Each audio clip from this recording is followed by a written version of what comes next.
Okay, I wanted to finish a discussion that I started in the part one, which was devoted primarily to class and politics.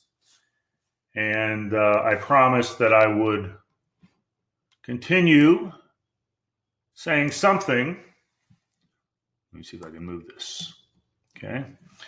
Continue saying something about this concept of post-materialism. This was discussed in the Lane Kenworthy article. Some of you made reference to it in your reading and writing assignment, and it's an interesting phenomenon. And I just wanted to give you a little background on this, and it also relates to the issue of generations and the impact of generations and generational change on politics and the direction that politics will take. So this idea of post-materialism actually goes back to a book that was written. I believe it was published.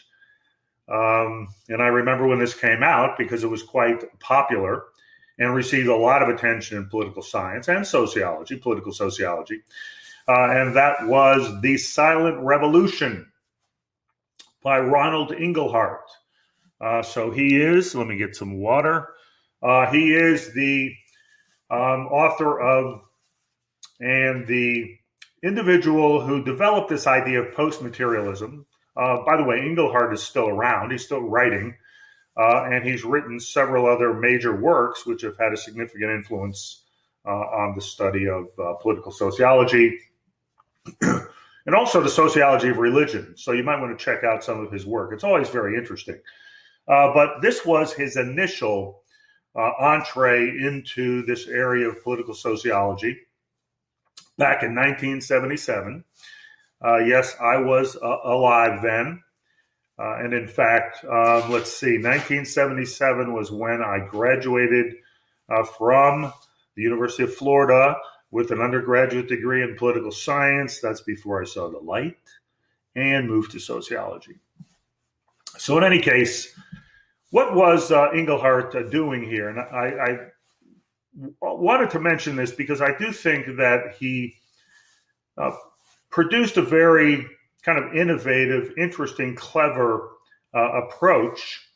And he does something which I often encourage students to do who want to be thinking big, higher level thoughts with regard to understanding the political, economic, and social world. And that is to take several concepts and bring them together into a kind of theoretical model, which is what Inglehart does. So, many of you may be familiar with the Maslow need hierarchy. This is something that's presented in many psychology classes. It's a kind of model of human development. And the idea is essentially, and I think many of you are familiar with it, and I have it here on the slide, that humans are motivated to satisfy particular needs. This is what drives human striving, okay? And so there's basic fundamental needs that have to be met before one would be moving to try to realize higher order needs, right? So it's a need hierarchy. And you start with the most fundamental, that is staying alive, physically staying alive, and that's the physiological needs. Then you want some level of security and some level of safety so that you know that you can stay alive over a certain period of time, right?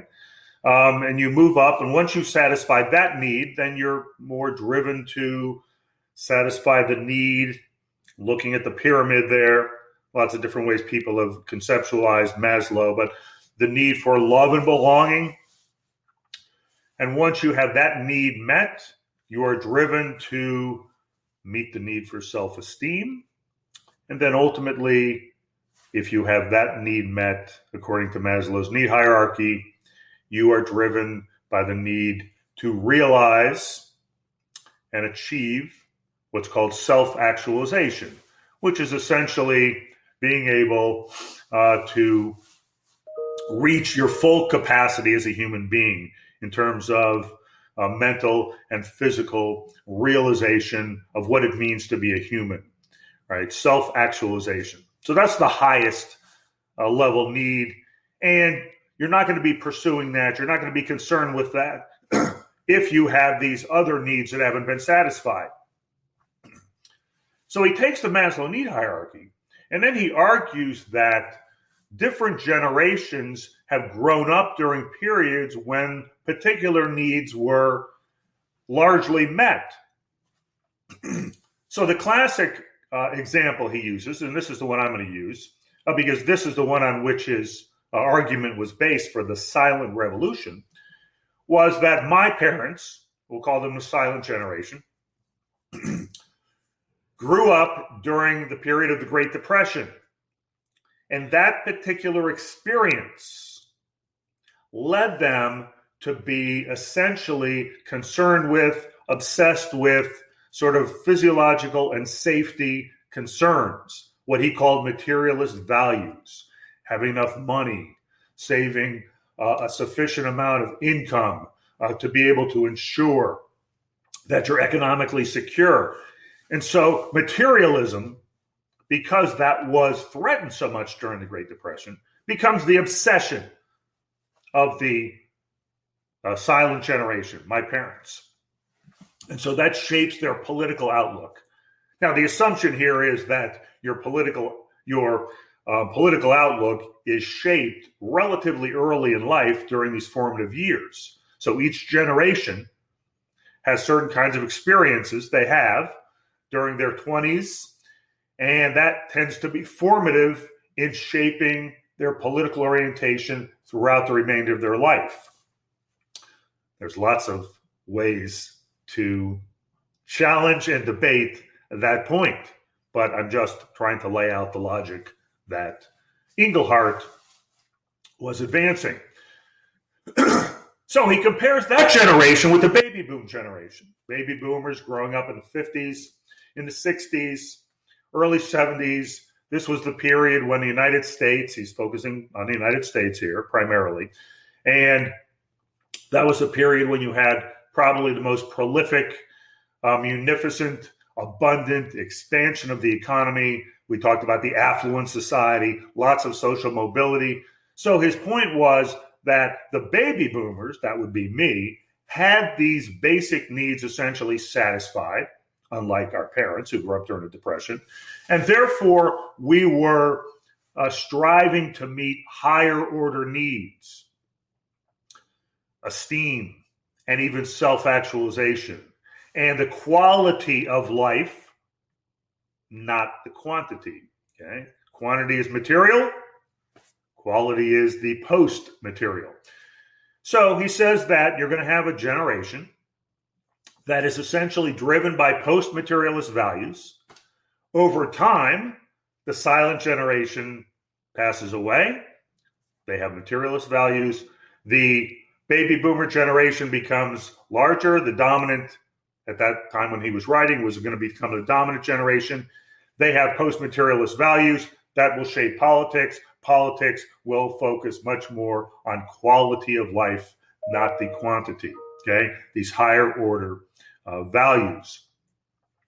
So that's the theory. Okay, it's a silent revolution because it happens slowly as one generation replaces the other. Okay, this is like the demography is destiny kind of argument. Talked earlier about the coalition of the ascendant, right? That somehow the Democratic Party will inevitably be the dominant party because the demography of the country is changing over time. And so it's almost as if you don't have to do anything. Demographics will ultimately shape politics independent of any kind of effort to mobilize. I think that's a big problem. I already talked about the coalition of the ascendant problem in terms of its projection for what the future of politics looks like. So anyway, this is the post-materialist idea. This is where it came from. Now, I have to say, if you look at baby boomers, my generation, people I know, the professionals, the people that got educated, I would hardly call them, I have to say, post-materialists. There was a term we used to describe baby boomer, professional baby boomers, was yuppies, young urban professionals. And young urban professionals, yuppies, were hardly disinterested in material things and material objects and materialism and the accumulation of wealth and income. To the contrary, right?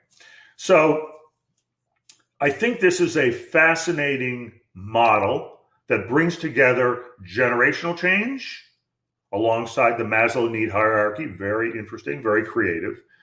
And by the way, Inglehart has refined this model in certain ways to make it a little more applicable to the reality of the political landscape. But nonetheless, I feel that it's lacking in certain ways. And one important point to keep in mind that I think Inglehart didn't consider, and that is that there's no reason to assume that capitalism will inevitably experience linear, unlimited, expanding growth, expanding affluence. That certainly is not the case, right? So we've talked about the whole neoliberal period. And the neoliberal period is characterized by stagnant wages, downward mobility, economic insecurity. So we might consider, obviously, the extent to which we have generations or people who, maybe even from the baby boomer generation, that have experienced economic hardship, economic insecurity, downward mobility, and perhaps, rather than focusing on the self-actualization issues, they are still obsessed and concerned with, right, and fixated on material economic security. And it's a mistake to assume that this is no longer the case. And we now have Gen X, and we have the Millennials, and we have Gen Z. So let's just say a little bit about these other generations.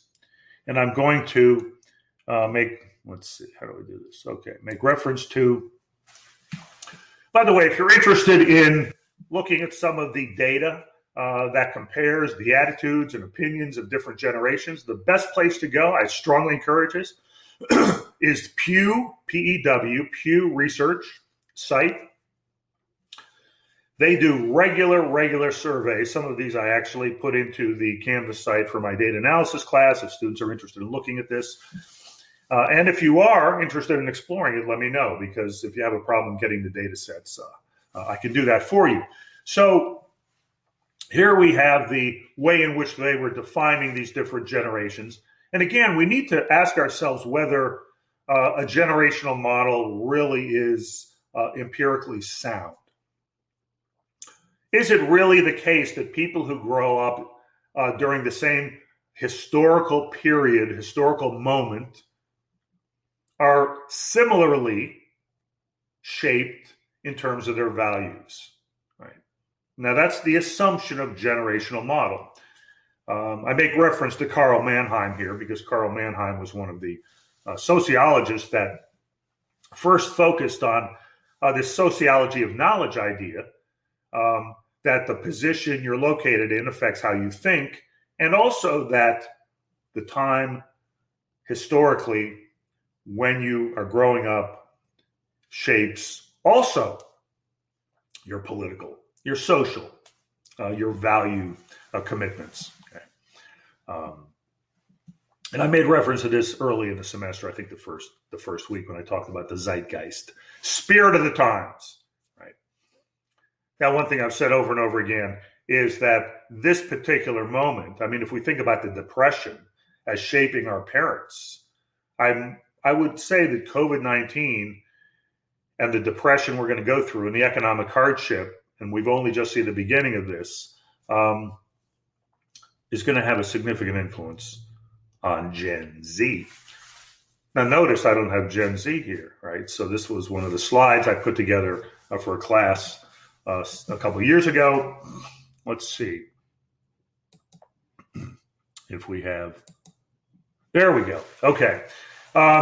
So obviously there hasn't been as much research done on Generation Z, and the reason I'm talking about Generation Z is because many of you are in Generation Z, which they define as born after 1996. And I've always been told that students are really only interested in what affects them.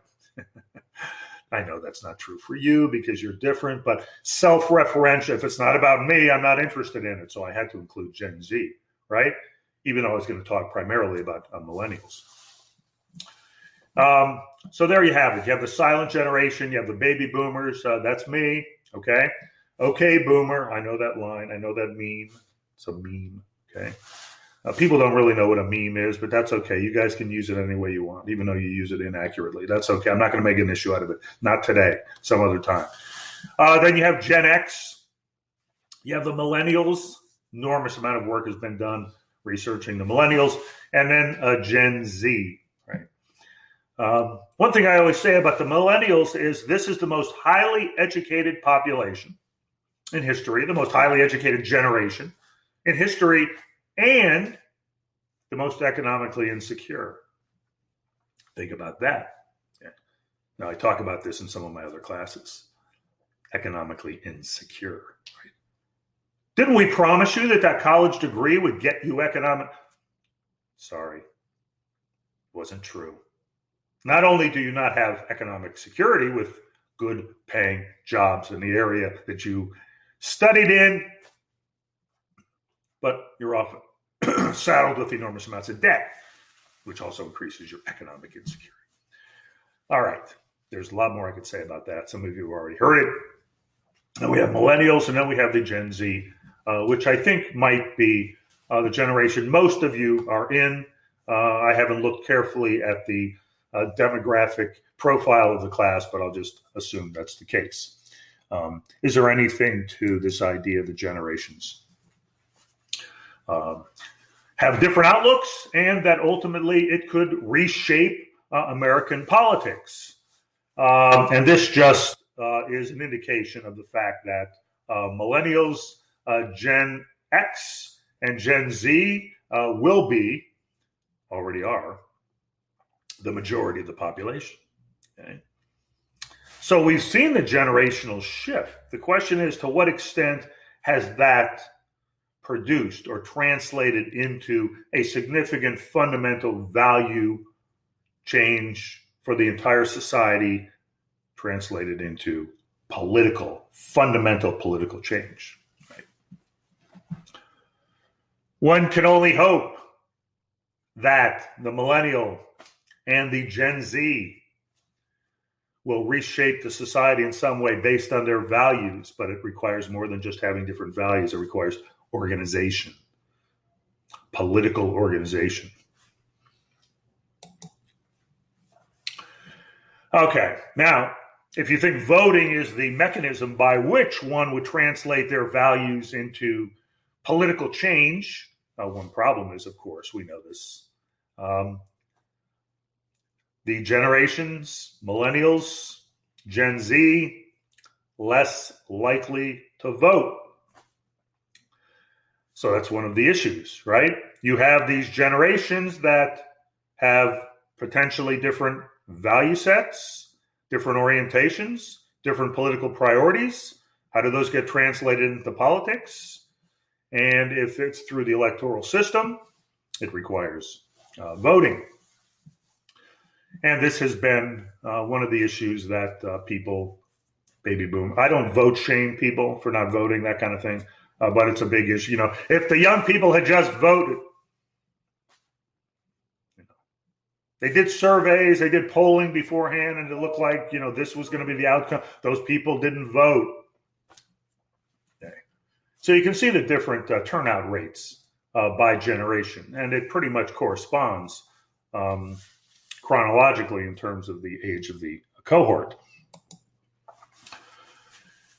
All right.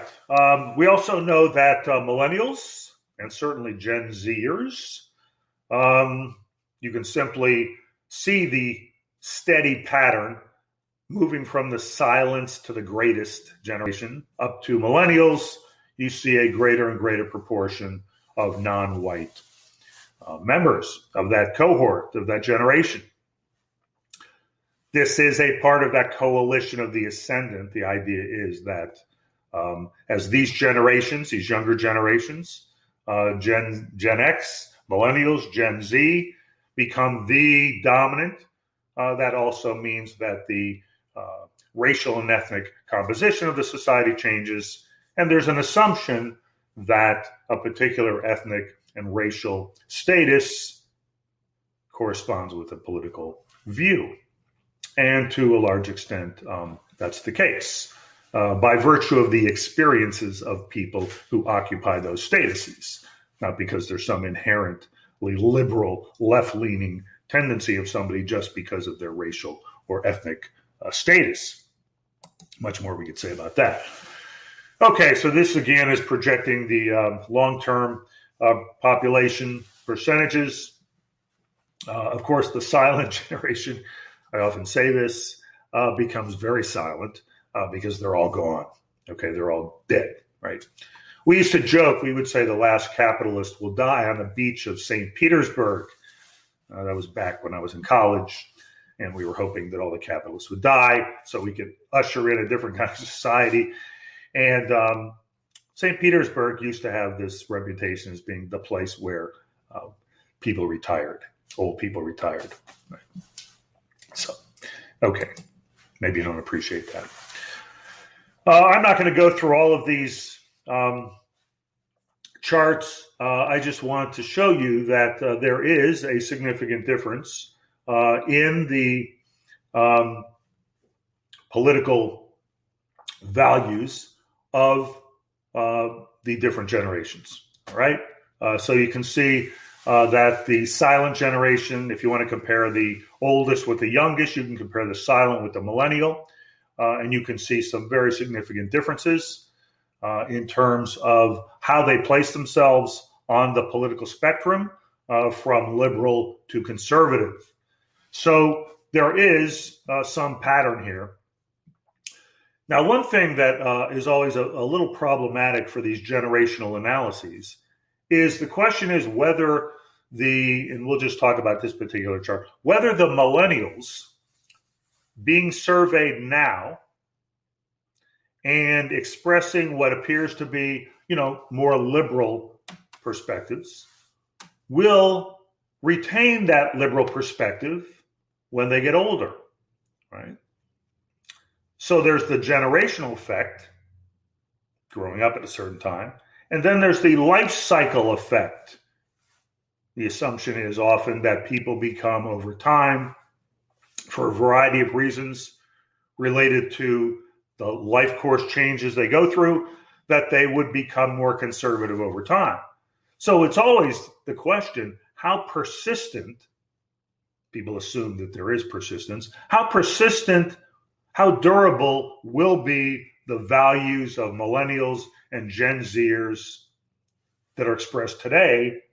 How durable and long-lasting will those be as they move into adulthood and take on different statuses and get a job and join a profession or career and maybe own a home and become property owners and have children? You understand, okay? These things might begin the maturation, okay, one way to put it. Is that in any way related to becoming more conservative? Okay. I mean, look, I'm a baby boomer. When I grew up, we had the counterculture. We had love, peace, free love, drugs. We were anti-establishment.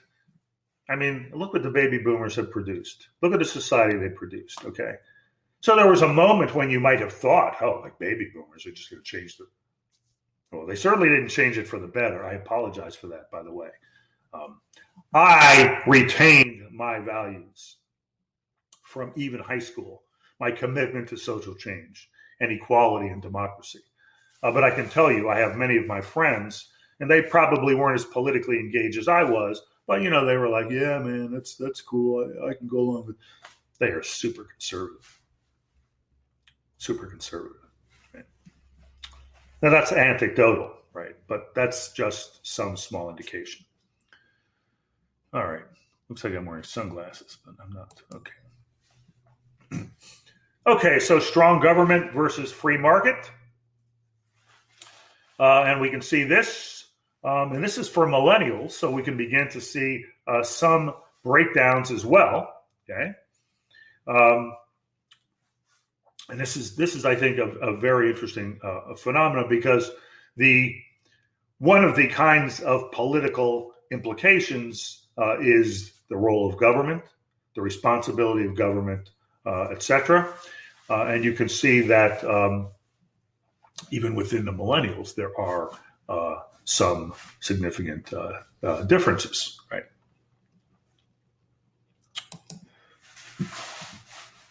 All right, I had to put in some stuff for Gen Z. I looked it up, I found it, and by the way, if you're interested, because you are probably Gen Z, you can go to the Pew Research Center and take a look at this study, and it's referenced down at the bottom, the title, On the Cusp of Adulthood. That's what you are, you're on the cusp of it. I thought you were already adults, but you're on the cusp of adulthood, facing an uncertain future. What we know about Generation Z so far. And you can see that they are at least likely, in many ways,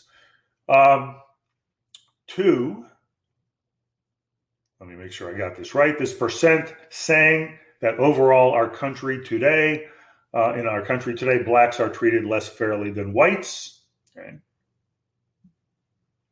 And you can see the breakdown across this very kind of a systematic change over time from the silent generation, 20%, to the Gen Z, 43%, and that's among Republicans. So one of the things they look at is the extent to which within even the Republican Party, you see these significant generational differences. The extent to which they actually translate into Republican policy is another matter, right? Okay.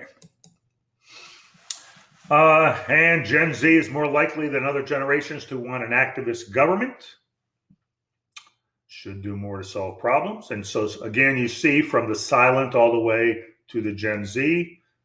And again, we have to wonder whether this is going to be a durable, long-term, persistent commitment.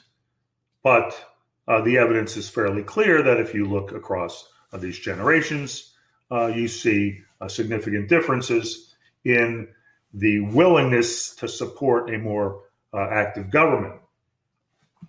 One of the findings recently for the younger generation was that I think a majority within a age range, relatively young age range, actually supported socialism to a greater percentage than capitalism. So much of this has to do with the personal experiences of the young, the kind of society they live in, what they see around them, and also the fact that conservatives will often label policies that younger generations actually support, like free universal health care, free tuition, those kinds of issues. Conservatives often say, well, that's socialism. And of course, if that's socialism and the younger generations think it's a good idea, then they put these two things together and they begin to think, well, maybe socialism isn't such a bad thing.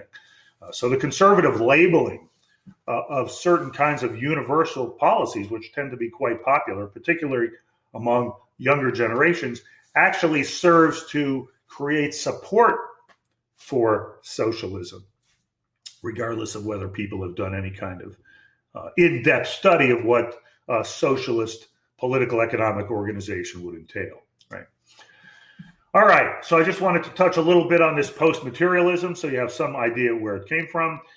What I would argue today is that because of the long-term period of economic insecurity related to neoliberalism, people are much more focused on basic, fundamental economic security, if you want to call it materialist values, than they would be otherwise.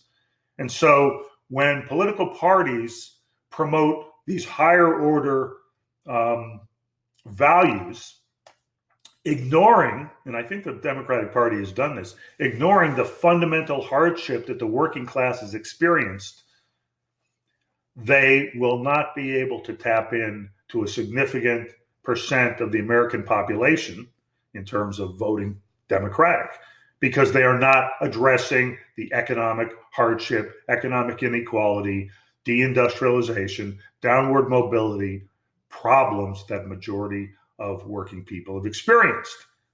Rather, they aim for the highly educated professionals who obviously are interested in, saving the environment and those kinds of things.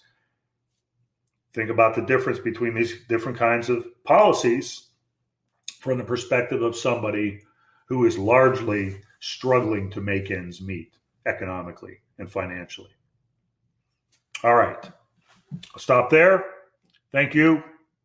I'll see you next week, or at least I will pretend that I'm seeing you next week.